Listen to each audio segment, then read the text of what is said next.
Hello everyone, my name is Relax and Panic and this is another reaction to the Vinland Saga. It's gonna be episode 6, and as always, if you want to see the reaction with inlaid videos, just go down into my descriptions. If you are okay to see it without inlaid videos or you want to play your video alongside, just continue with this one. That being said, don't be surprised, I'm wearing a bit of strange attire today, you know, I got some stuff strapped on me. Don't worry, I just said it will not stop me recording, so here we just go, right? And we go in 3, 2, 1, now.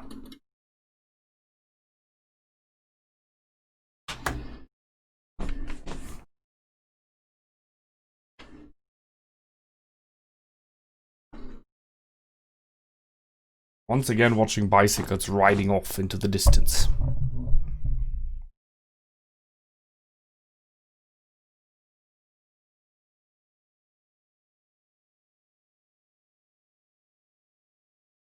Hey, Bjorn.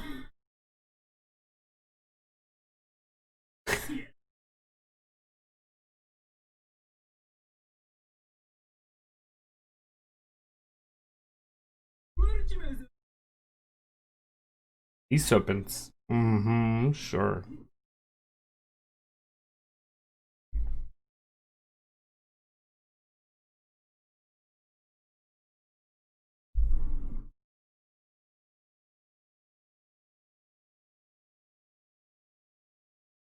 Oh, we get a history lesson.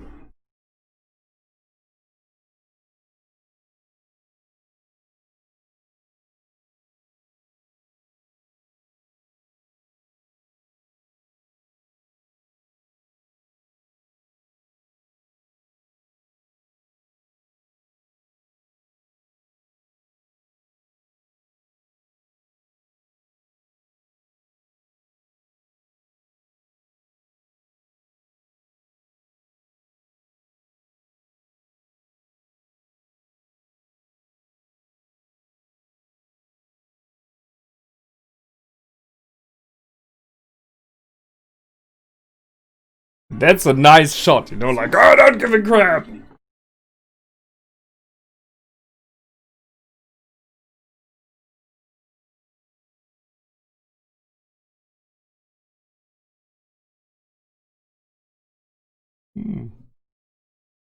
So, it's a bit like all of the things before were just, you know, foreplay.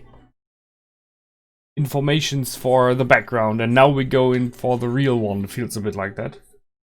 Oh, you see?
The journey begins. Here we go.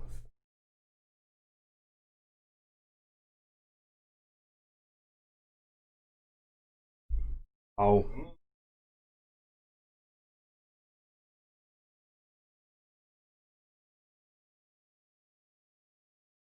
And that's not good, man. So many dead people. Gainsborough.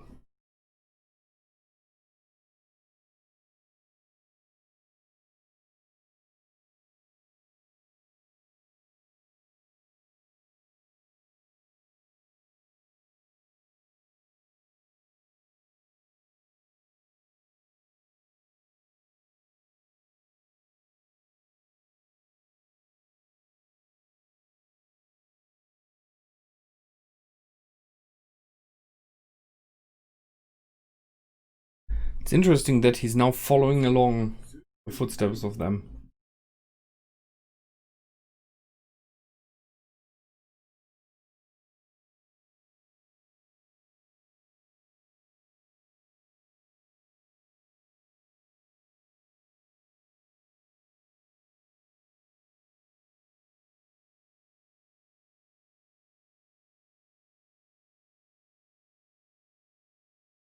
Hmm.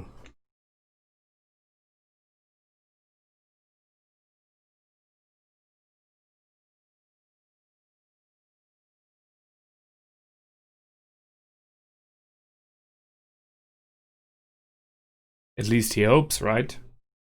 I mean, kind of, he's just used. Just being used, I mean.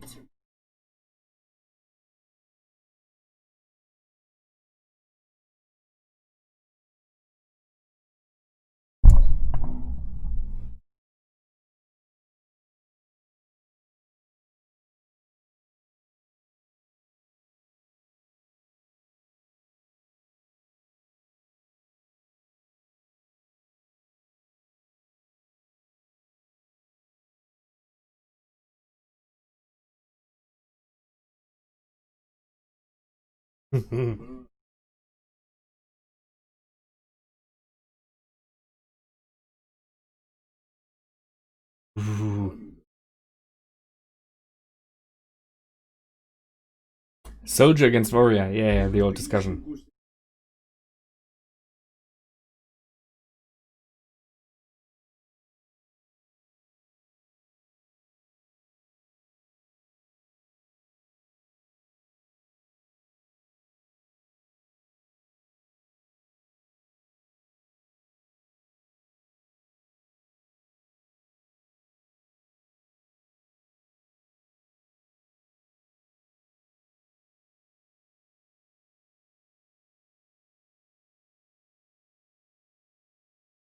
About WarSon.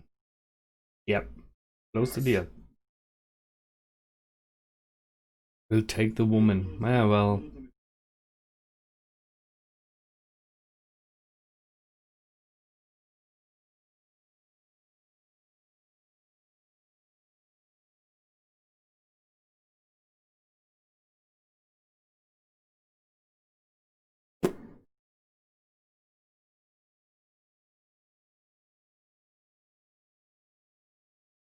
And they are not prepared. Yeah, never stop shooting as long as you have the advantage.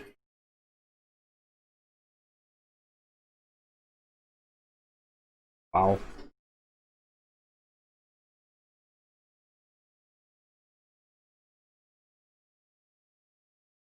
They stopped firing. Now they are dead. Just, yeah.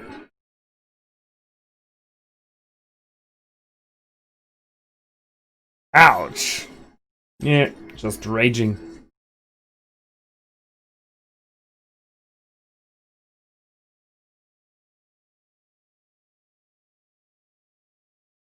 And here he goes.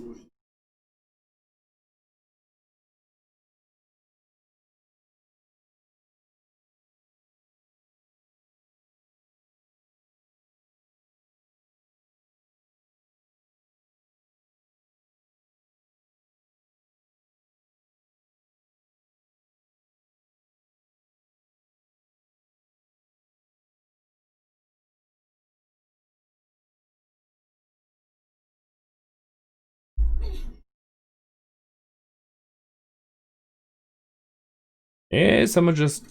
Oh no, he really got stabbed. I know, okay. So who saved... Yep. Yep. I don't think so.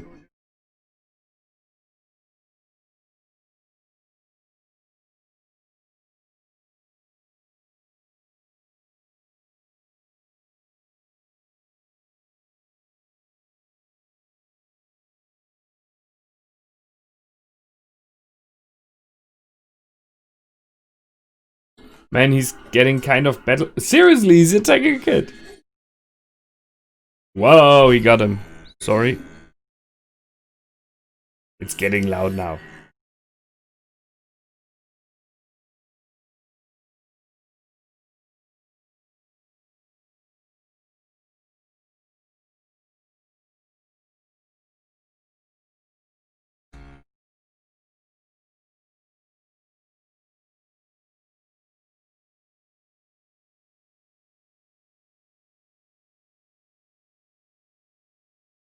Wow. I mean, holy heck.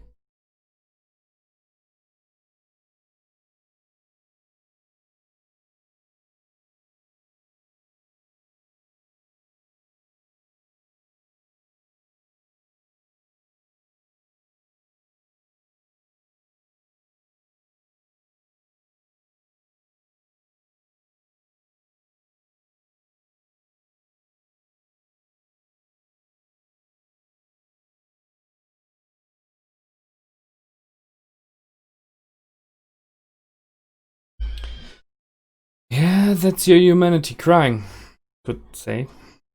Damn.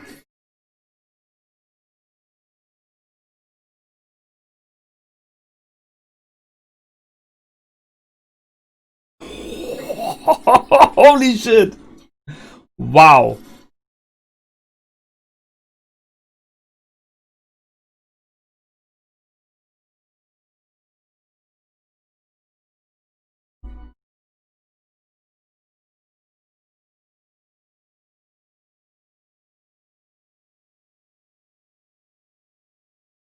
Wow, that was a nice move.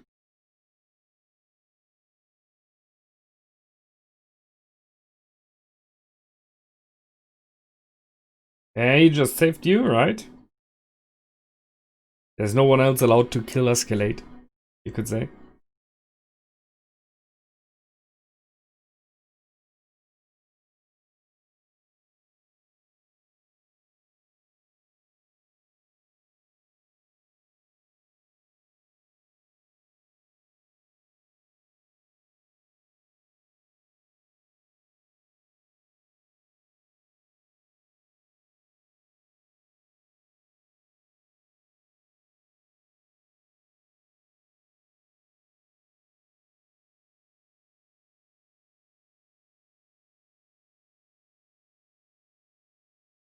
Second knife.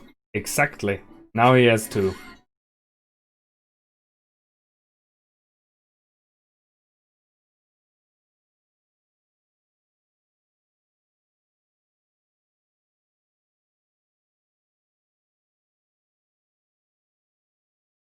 Isn't it weird that he has become a member of the crew now? Kind of.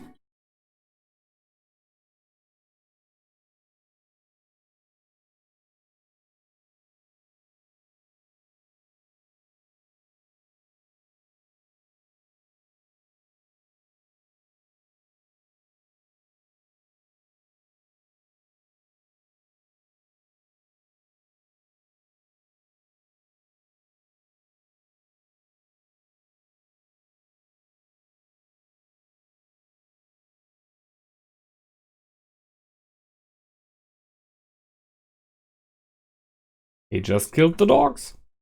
That is not such an easy task, I have to admit.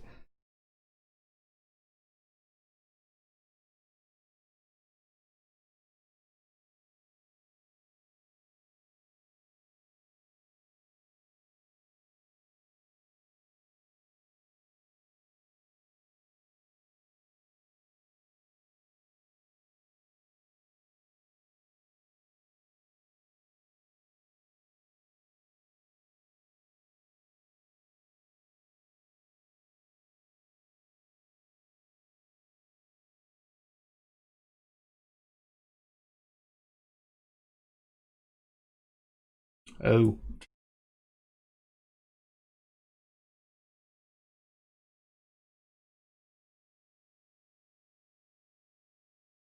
1008.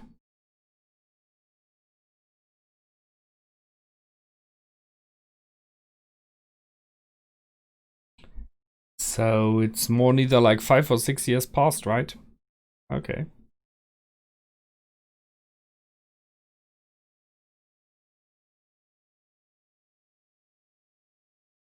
Yeah, his last encounter with dogs was not a nice one. See that?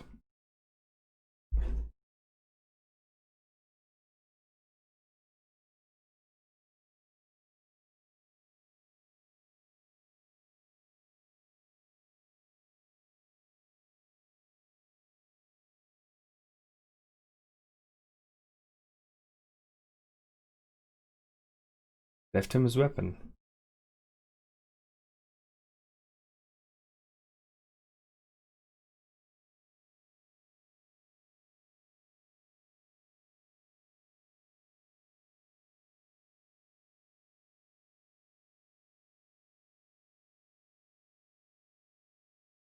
Yep, you can't deny hunger. I mean, he knows hunger, right?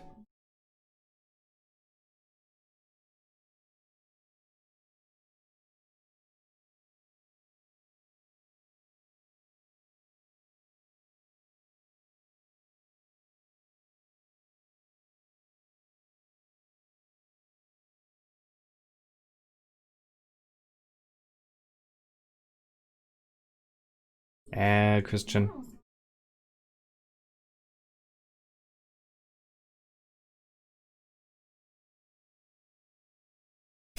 Oh.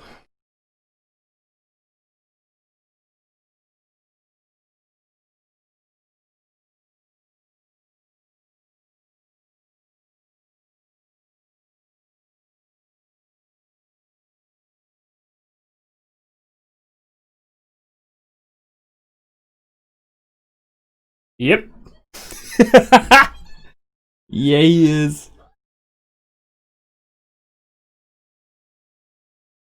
Someone's ashamed.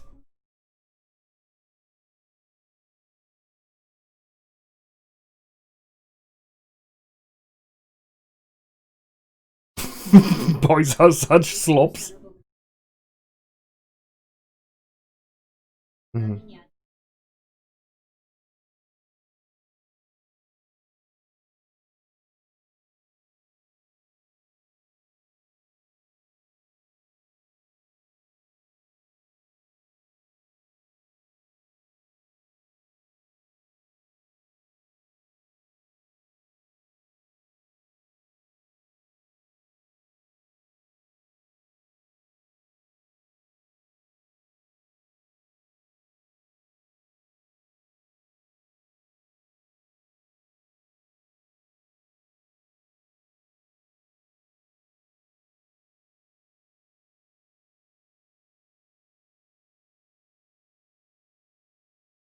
Yeah, this is my son, right?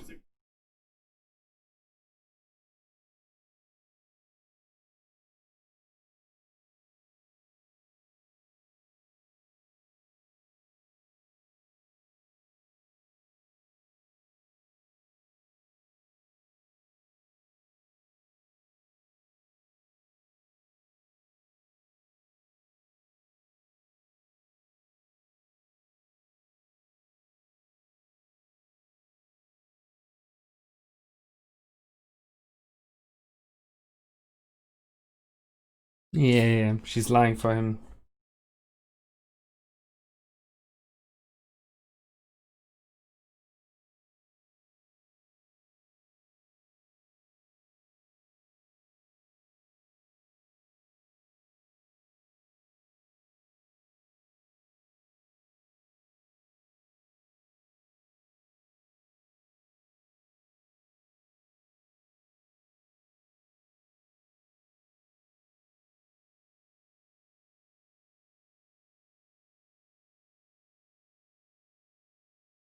Believes in good.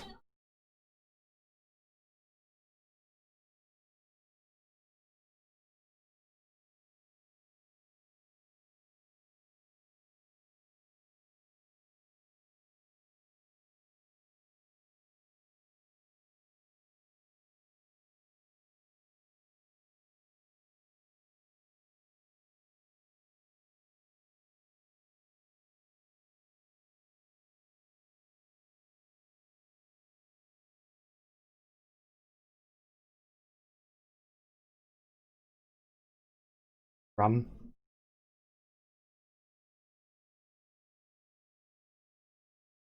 I mean, he knows that they are coming, right?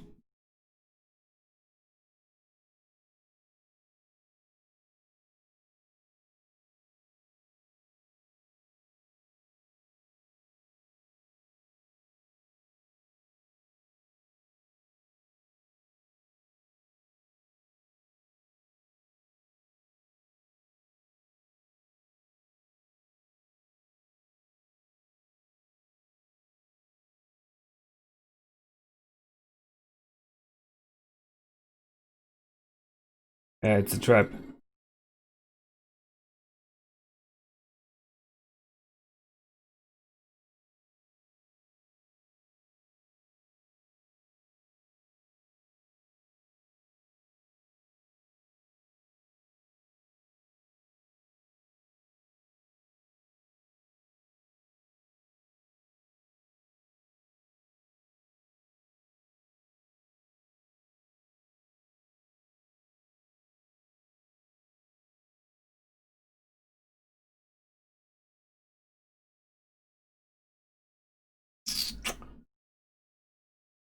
Damn, man. Damn. Holy shit.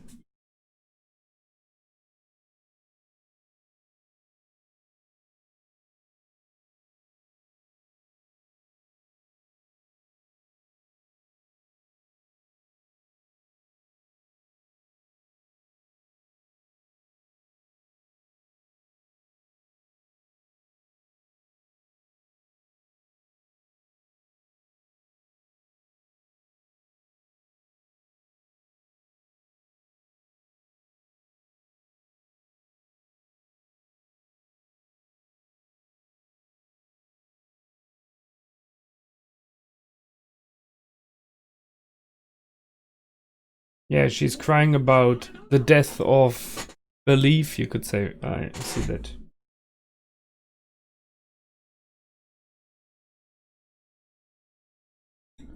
Kinda could say she cries for a soul.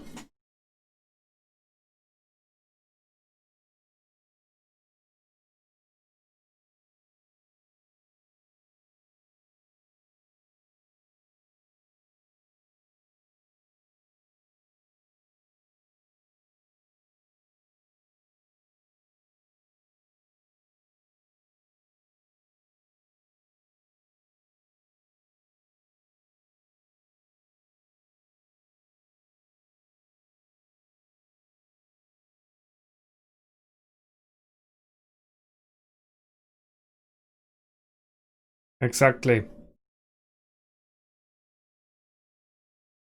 Exactly that.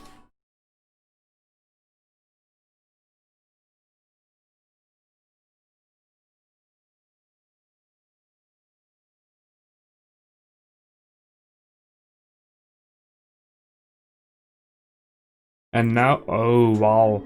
Okay, he hardened now. I see.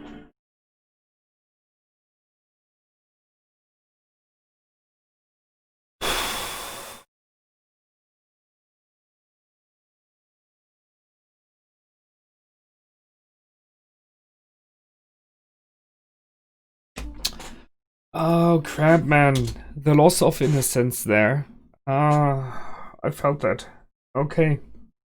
I mean, the honey-coated person in me, the one that always wants to have good endings, fairy tale endings and everything, kind of hope that he will rescue the daughter.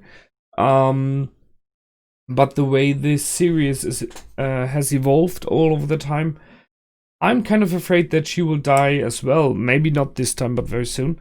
Man, that's just sad there. So what this episode was about, clearly, is him growing up, on the one hand, kind of becoming part of the pirates crew, right? But never a complete one, never a completely accepted one.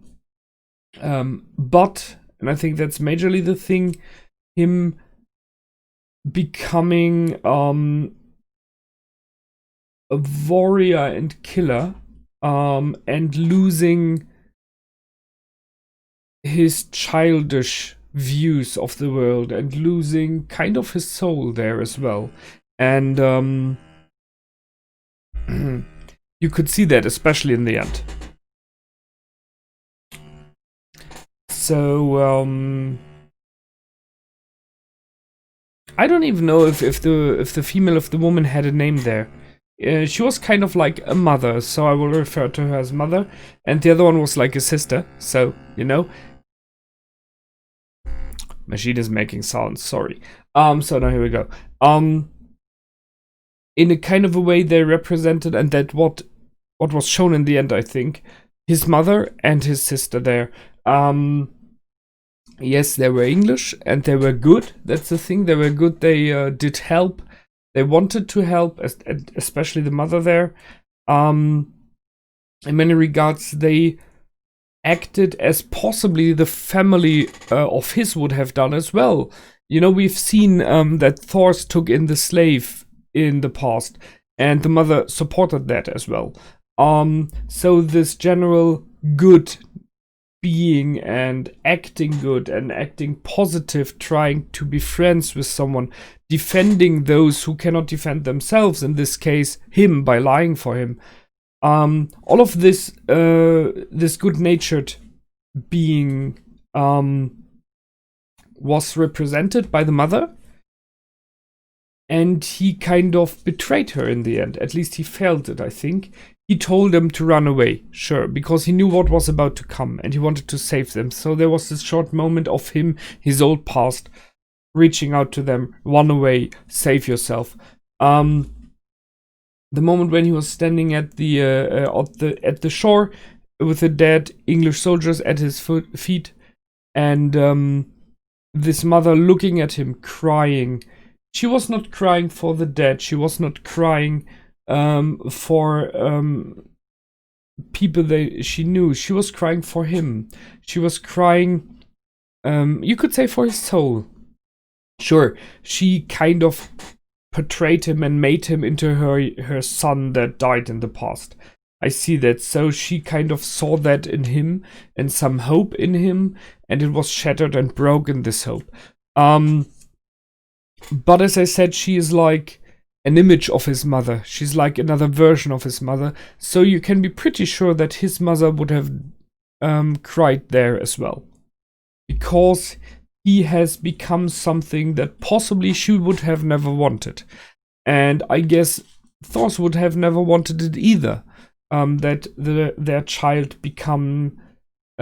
grows into such a man, into one that is killing, and not feeling very much about it anymore, right? He's in a rage and he's a warrior and strong and all that crap, but still he's killing people. Sometimes to defend himself, but very often because he's going with a pirate crew and they are plundering and pillaging. So that is sad. War is creating bad things there, and we see it again. I discussed it the last time. We've seen it the first time he killed in this episode, that there was this moment when he was sitting on the body of the dead English soldier, that he realized it, and there was like his shouting, his crying out, the loud vocals he left out. I think it was partially this innocence being ripped apart from him, realizing what he just did and that he can never go back. Once you've done something like that, you cannot undo it. It's a thing. It's a sad truth. So he this episode was his journey. It's the beginning of the journey, as the episode was called. The journey begins. The question is, if this journey is at its end, are you the person you want to be? And I think that's the big problem here right now. He is, due to being forced by life, no question there, turning into a person his parents would have never wanted him to be like. Interestingly enough, he's very much turning into a person that Askeladd possibly likes. He sees something in him, and I can see that Askeladd is, while using him, still protecting him. I mean, he's still alive, right? He could have killed him every time he wanted. He even rescued him, although he tried to act as though it was not that way. So, yeah, that's a dark journey moving on here. I'm a bit afraid for the girl, because we've seen that in the beginning of this episode again, Askeladd made clear that they not only go for gold, but for pillaging and for raping as well. So they want all the women. And this young girl was grown up enough, pretty sure that they would go for her as well. So I'm afraid that they will show, not directly show, I don't think it's that kind of a show, but there are two. There's like a narrow road now into two directions. Either they go with that she's escaping and she will pop up later on, being an important character because there is something between her and Thorfinn, I think. Or they will take her as an example again how cruel war is, and to break a little bit more in him by possibly killing her, or what may happen, maybe even worse, making Thorfinn one of them by giving him his first woman, if you know what I mean, in a way that he will possibly not would have wanted it. We will see where the next episode goes for. I'm looking forward to see when life will jump in again, because I'm pretty sure there will be a moment. We're in the beginning of a story arc right now about the war, but this lingering storyline in the background of searching for Vinland, which, I mean, is the name of the saga, right? Is still there, and we have not yet met the Leif and his crew again, so kind of waiting for that. But right now we are in the big war to come, England against Denmark. It's interesting how they show it that this war is not a full war yet, but it is more like skirmishes around the coast all the time, which Vikings are good at, right? I mean, they were feared for that because you could not defend from them, having a large coastline like England, which is a complete coastline in the end. And the Norsemen were coming with their longboats.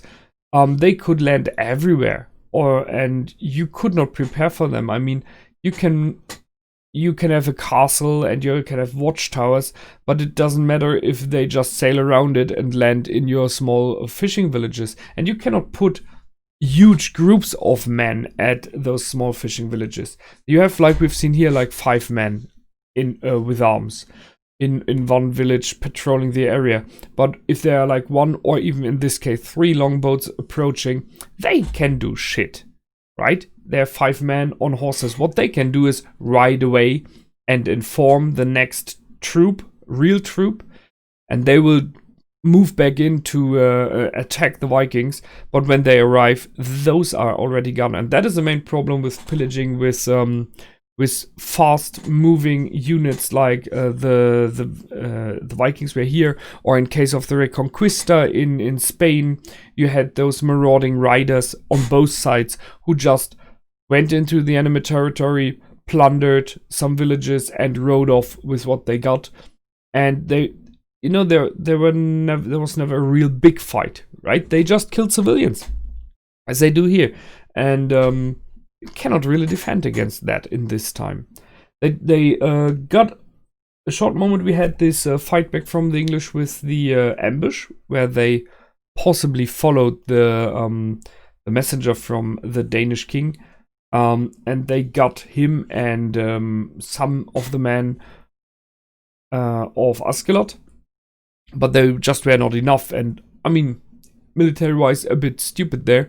If you have, like, it felt like 15 or 20 men and you attack 100, yes, an ambush is a nice thing, but either you shoot some volleys and then you just run like hell, or you do not shoot at all, because you cannot win that.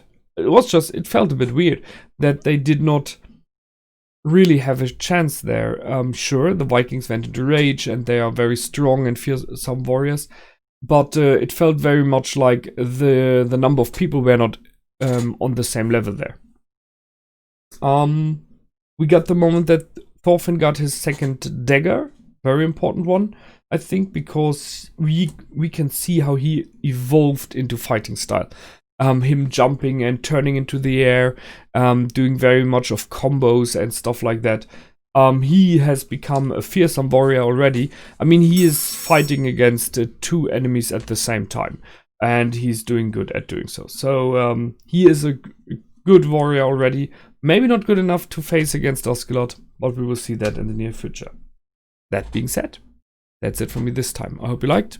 I did for sure, and I will see you the next time. Until then, my name is Relax and Panic. Goodbye and out.